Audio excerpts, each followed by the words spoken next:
বিসমিল্লাহির রহমানির রহিম। City land survey coaching সেন্টারের পক্ষ থেকে সবাইকে জানাই শুভেচ্ছা ও অভিনন্দন।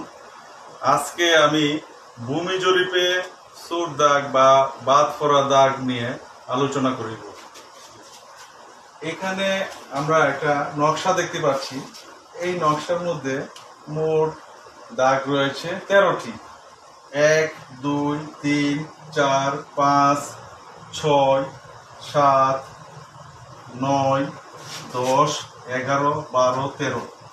এখানে 8 নং দাগটি অক্টোশিটে ব্যবহার হয়নি।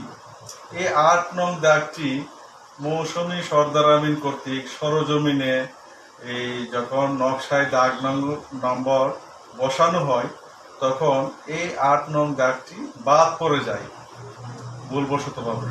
এই দাগটি অক্টোশিটে ব্যবহার হয়নি, তাই অত্র 8 নং দাগটি একটি সুর দাগে পরিণত হয়েছে। এটি এবং নকশায় অক্টোশিটভুক্ত, অক্টোশিটে যে কতগুলি দাগ আছে সেটার একটা নোট থাকতে হয়। অক্টোশিটভুক্ত 1 হতে 7 এবং 9 হতে 13।